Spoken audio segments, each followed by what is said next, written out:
And we are on filmsgonewild.com. My name is John Wildman, and we are doing our second shorts segment from the San Luis Obispo International Film Festival. And I've got a bunch of people here, and this segment will be a little bit longer than normal because I want to make sure I get proper love to everyone, every single one of these filmmakers, and you'll understand why as I start bragging about their movies. But I'm going to have each one of you introduce yourself and give us that quick sales pitch on your movie, because our audience has not had a chance to see in your films as yet, and I want to encourage them to do so at film festivals and elsewhere going forward. So Keith, let's start with you. Introduce yourself and tell us about your film. Sure. Hi, my name is Keith Powell. I'm the writer, director, and star of In White Places, which is about a Black person moving into an all-white neighborhood. Yes, it is. I can't wait to talk to you about this thing. Okay, Lisa, let's have you go. Hi, I'm Lisa Gold. I'm the director of Thoughts and Prayers, which is an anti-gun violence short satire. Yes, it is. Okay, Logan, let's have you. I'm Logan Jackson, writer, director of the short film My Hero. It's about a single mother who makes a very tough decision to leave her two young boys home alone. One is 8, one is 4, while she attends a cannot miss job interview. Right. Okay, Meital, let's have you go now.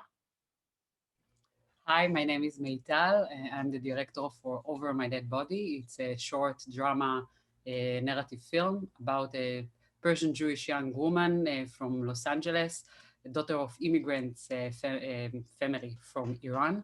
And she just announced to her parents that her fiance is a Muslim. Oh boy, and it is a highly charged movie. I'm looking forward to talking to you about this one too. Okay, Allison, tell us about your film. Hi, I'm Allison. I'm the writer, director, and one of the stars of The Other Morgan, which is a dark comedy short about a woman who discovers her dad had a secret second family, and she meets his other daughter. Yes, it does. It's hilarious. Okay, and we have two. The 1, 2, 3, 4, 4. The 5 of you have our narrative films, and then we have a couple documentaries. Although Joanna, I'm gonna have you go first because your one. You know, as I was watching, I was like going, is this a documentary? Because I don't know the style of it, which I'm interested to talk to you about. Introduce yourself in your film. Okay, great. I'm Joanna, and I'm the director of Stoke Chasers, which is a documentary technically, but yeah, it definitely has a lot of like narrative elements to it. And tell us about Stoke Chasers, what it's about. Oh yeah, Stoke Chasers is about like a bunch of women overcoming like the gender barriers in surfing and skateboarding communities. Okay, and Richard, tell us about you and your film. Hi, I'm Richard Reens, director and producer of Panthoot, and it's the story of a genocide survivor that learned to speak to chimpanzees in their own language. And also a call to action film that, to paraphrase Jerry Maguire, you had me at hello on your film, Richard. Okay. All right, so I'm going to start off with this, and this is something that everybody can kind of talk about. And the blunt way to ask this question is, why the hell are you guys making a short film? What do we get? Why do you get out of this? What could possibly come of the pain and the assery that it takes to make a film in the first place when it's a short film? So I'm going to go through each of my narrative folks, and I will also preface it. I've already said this. I love each one of these films, and I'm really glad that you made them. But again, as filmmakers, you know, it's like, well, obviously, if we make a feature, well, there's a possibility we can sell it. There's a possibility, you know, that there's going to be some hoopla and fanfare come to this. But there's a different kind of ceiling, so to speak, from shorts. And I'm not going to do this to you every time, Keith, but I'm going to have you lead off again. I certainly don't mind leading off.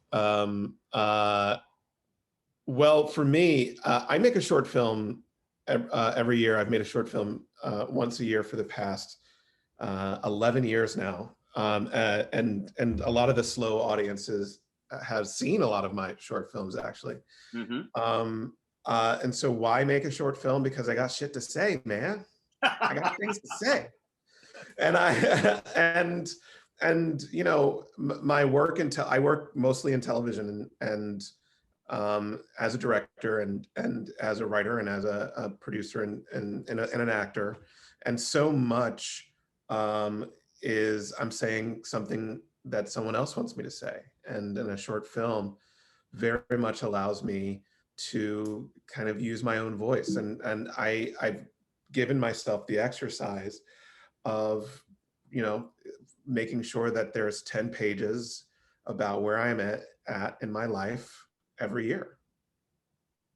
Sure, I'm not, you know, sometimes, you know, in fact, most of the time when I ask a question, I'm doing with that whole lawyer aspect of like, I know the answer I want to get, you know, and that's why I'm asking the specific question. And I was not expecting to get that. I thank you for taking me in a different direction there.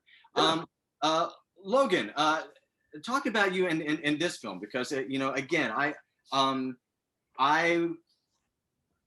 it was funny, like, you know, in watching My Hero, what I loved about it is that you know, there's a thing when you do as a filmmaker where you kind of dangle something and it's kind of hanging there, and as an audience we're like going, oh, is this thing going to happen? What is going to go on here? What is going to, and you know, and you either, you know, pull that string really quickly, or you know, or you draw us more. And I love what you did on this. So talk about why, Logan, why?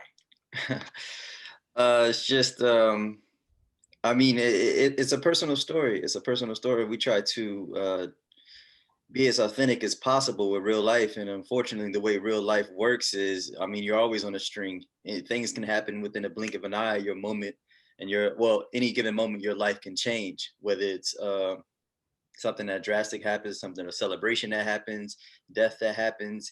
It usually happens at a moment in time. So we wanted to be very authentic and very true to life in that regard. And that's the way I approached the short film. I didn't want it to be any cliche stigmas, any, you know, just stuff made for drama and stuff that you see out here. So I just wanted to really be authentic in that sense, because it was a very personal story. Got it. And Lisa, I have this T-shirt that says it's like a thoughts and prayers, and it's crossed out, and it says policy change. And because, you know, because I'm political like that, and then I thought, you know, I thought about wearing that T-shirt today, but then I thought every other filmmaker here would go, why does Lisa got the connection that John's, like, you know, dressed in specially for her? So thoughts and prayers. You know, tell us about. I mean, I know why you made it. I'm thinking because of the message, but why you take this approach? Well, it's interesting. I was actually about to shoot my own anti-gun violence short that I had written, and I have a famous screenwriter friend who sent me his PSA, and he said, "Oh, you don't know anybody who would want to shoot this, do you?" And I read it, and I'm like, "Oh God, this is so clever," and it hits all the beats that I want to hit in this. So I said, I have to make this. I'm going to turn it from a PSA into a short. And I had 5 days before I was going to shoot my short. It was a little ambitious. Well, again, you know, and again, I think what the beauty of it is that, I mean, we've seen that kind of approach before, where you go, okay, I'm going to present something, and there's a stinger. I've got a stinger for you. And what I think is wonderful about Thoughts and Prayers and what you do with it is that you're really judicious with how you present those stingers, and each one nails us to the wall without clobbering us either. So good on you for that one. Okay, the other Morgan, which is just silly, damn good fun, and I you know, you're freaking, you know, just making us laugh with a clever, silly idea. But talk about, again, you know, why you're doing, you know, a short format. Well, I come from a writing and acting background, and I, over the years, have been dabbling more and more in directing, but, you know, I this is my first short, and so I was going into it just being like, I want to learn to direct, and so this is like the perfect little incubator. So from a very practical place, it was just like, I gotta learn how to do this.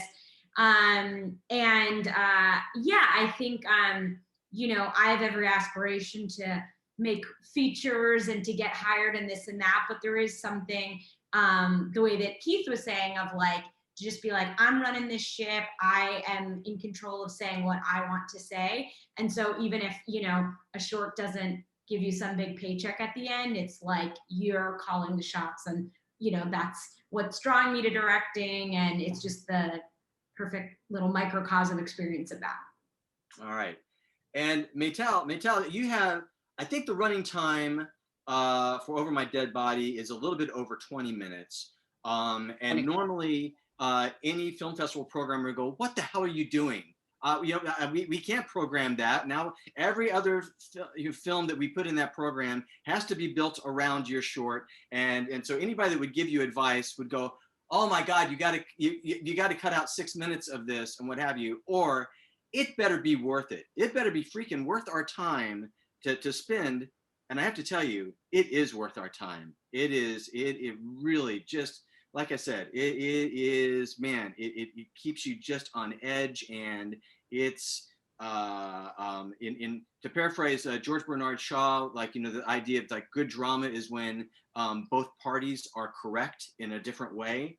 And, you know, and therefore the conflict is really charged. Man, it is. So, but I gotta ask you, you know, you are taking on a big challenge for making something with that kind of runtime. So what, and it sounds funny for me to say, what were you thinking? But what were you thinking? Wow. Okay. I don't know which direction to answer, but I can tell you that after I edited my first cut, I was like, fuck, I can't make the decision. I want to make it short. Nobody will screen this film. And then I start to send the screener to people that I know from the industry. Please help me to cut down 10 minutes. And they said, easily, just send it over. On me, I promise you, I will send you. And then don't touch it. Don't touch it. Don't touch it. And I'm like, but nobody will screen it. What I will do with that, you know? So it's a problem. I know exactly what you are doing. But saying all this film, I start to write it as a short film. And by the end of the script, like when I finish the script, I already develop it to a full TV series. So I change everything and treat it as a pilot.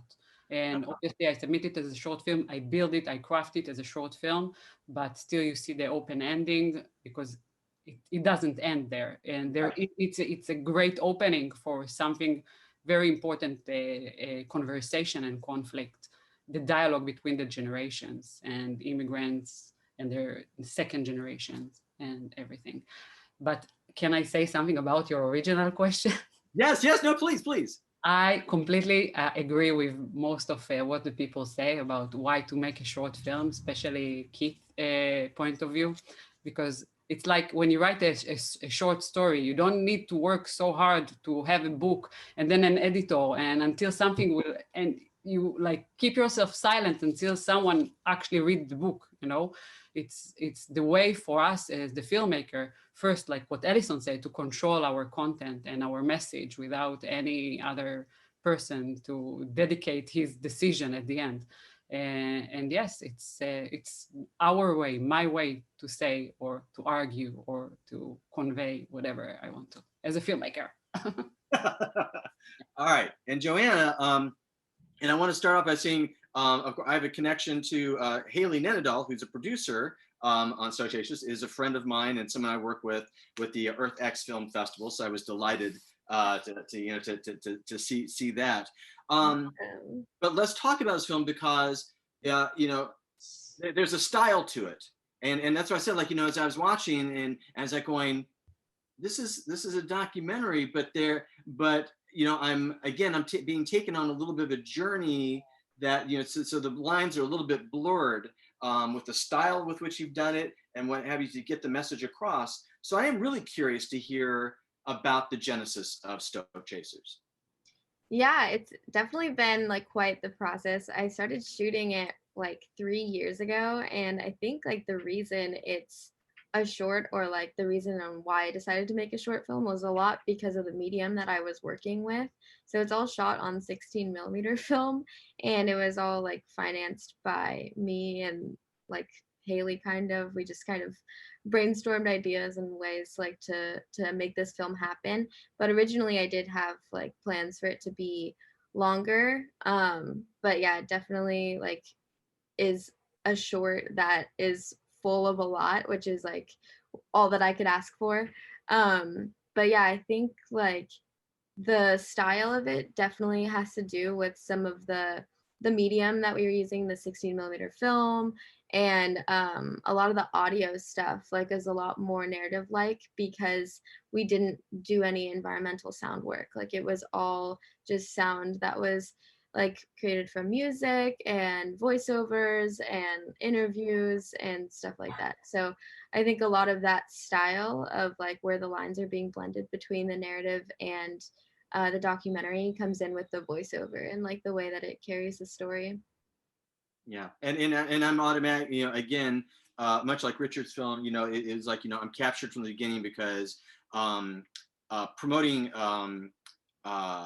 female filmmakers and that is always a big deal for me. My wife, you know, started in fact the first full-fledged female filmmaker focused film festival in the state of Texas.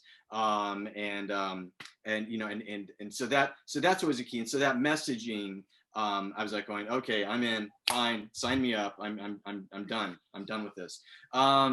But so Richard then brings me to yours because, of course, you know,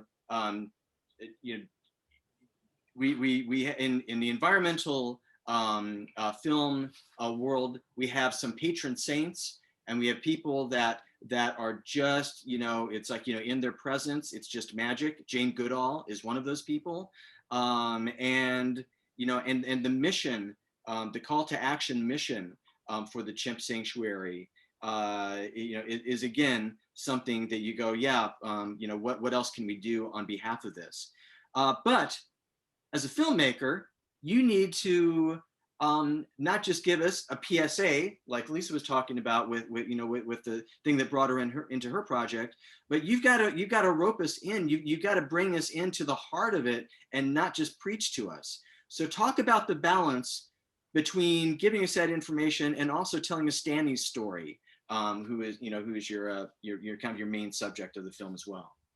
Well, his story was presented to me by the executive producers, people who paid for the film.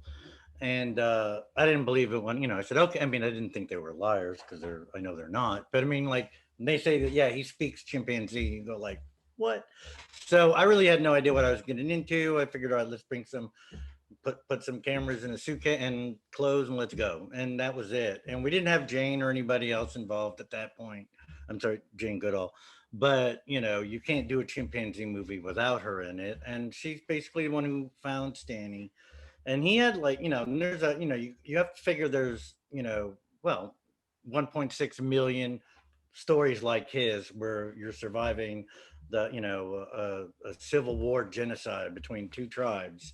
And there are plenty of films made of that, Hotel Rwanda and other films like that, that are Dogs of War, that kind of stuff that are really good, that aren't documentaries, but go to that point. But I mean, it's so each person will have a story, and Stanley's was, you know, ecocentric as far as I was concerned about, which I'm an animal lover and all that. But also to answer your short story, your short film question, I want to, if I can slip that in. Yes, please. I do TV commercials. So 20 minutes is like 40 times longer than what I'm used to doing. I do 30-second commercials for 100 times the budget of what that was done for. Right. So to me, it was a fun challenge, but also it was the length of time it needed to tell his story and still make it interesting and fun. You know, you have to entertain. You can, I've never done documentaries, but I think, you know, because I've never liked them that much until recently. But if they don't entertain somebody, then you're not getting your point across. So I wanted to make it fun. Right. Okay, now the next question is for a couple of you who did the crazy thing of directing themselves on screen. And I, you know, a while back, I'm a filmmaker as well, and I had made a feature that I was not in, had no interest to be in, but I have other stories. So I thought, well, I think I want to do this, but I don't know if I want to put everybody in the crew through the hell of having, the director be in it and what have you. So I did a short and said, well, I'll do it as a short, and then if it sucks, if it's the worst thing ever, then it's a couple days of hell for people that that are on my crew and whatever. And I discovered that it ran much smoother than the entire feature that I had done prior to that, because I was so locked in from the process of learning lines and having to go over the script over and over and over again that I was like Rain Man by the time I got on the set. So Keith and Allison, I want you two to talk about your experiences directing yourselves, because again, everybody else, were we to have those kind of budgets, would have like a little video village and they're watching a screen as they're watching everything go on. I know we probably didn't have that because we don't have the money to actually do that. But you guys really don't, because you are actually in the scene and trying to keep track on filling the frame and all the other details. So talk about that particular challenge in hell. Allison, let's start with you on this front. Sure, yeah, it was definitely challenging, but not so challenging that I was like, why did I even bother? I felt the biggest challenge was switching between actor mode and director mode on the day. Because directing is something I'm newer at, I was more self-conscious about that. So I think my acting preparation was less, and just when it was actually my coverage, I was like, wait, I have to, be an actor right now. But I just basically did some practical things that helped me a lot. I got stand-in so that I could block with somebody else so I could see what it would look like on camera. And then I had producers and an assistant director I really trusted. And I basically, when it was, we'd do 4 takes of my line, and I would do it, first the way that I originally envisioned it. And then I just asked my producers and assistant director, like, give me a different way, give me a different, just something like they could be like angrier, faster, whatever. Just because I thought we didn't have the time for me to keep going and checking the monitor and being like, what did that take look like? So I just thought, as long as I am able to provide a variety of performances, and it's, the directions these performances go are based on like the producers seeing, being able to look at the monitor, I thought we'll have enough. And I think when I do my next short, I'll try to build in more time to look at the monitor, but that was kind of the practical way I did it. And then working with the other actors, I felt like it was actually easier because I think they, having been in their position, I could relate to them more. So from that, I felt it was definitely an advantage in that way. So. Okay. All right. Keith, what about you? This was not the first time that I directed myself, and there are some short films that I make where I direct myself, and there are some short films that I make where I am only the director and I'm not in it, and so I've created a way of working that has been really productive and helpful for me, and so it doesn't feel like a burden. And the benefit of yourself is that you are always available to do pickups, and and frankly, the decision that the decision that was made for me to star in this particular short was simply because I had asked 3 people to do it, and they weren't available. And again, I'm always available. So, obviously my career began as an actor. And I make my living as an actor. So it's easier for me. I also now making my living as a director. So it's a lot of what I've learned as a director is most of your work is in prep. And so it's a lot, you go through the process the exact same way. And then, as Allison said, you have a way of working on set that makes things kind of go smoother. You have to have a really good first AD. And you need to be able to communicate the things that you want to communicate before you jump into the scene. And you know, you don't have the luxury of going back and looking after every take, but I actually think that that's more freeing, because you get to be in the moment with the actors, the other performers, and you don't have to constantly kind of what I like to call frame fuck, right? Which is basically just always like, you know, like obsessing over the details in the frame. So I actually, I find it to be quite artistically freeing sometimes. Very cool. Okay, our final question is going to be something that each one of you will have a shot to respond to this. And it is on this particular project, I want you to single out one other person on the crew or in the cast or whatever that was a particular lifesaver, or particular, like, you know, I want you to give a shout out to one person. Maybe it's the script supervisor, maybe it's your DP, maybe it's one of the producers, maybe it's a production designer or whatever. But one person that gets the special love and gets the name tag shout out from you for this particular interview. Logan, let's start with you on this one. My lead actress, Avery Jade. She plays the mother. So, I mean, without acting, you have no story. I don't care what kind of camera or sound you have. If you don't have great acting, nobody wants to see it. So, thank you, Avery. All right, Lisa. Definitely.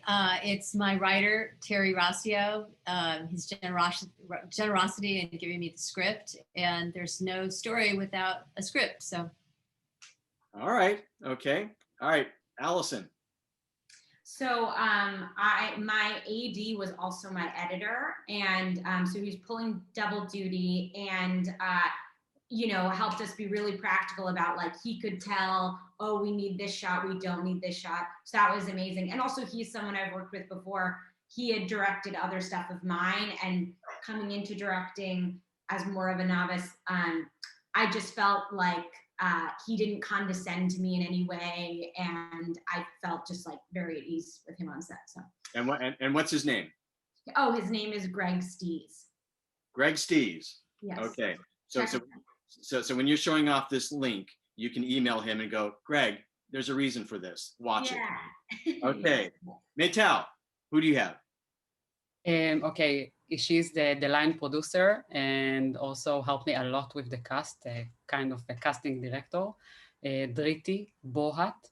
And the reason is because, you saw the film, you watched the film, performance is number one. I couldn't, I had to build a family. I had to have the best performance on this film. And I was crazy human being, crazy director, and she was with me all the way. So thank you, Driti.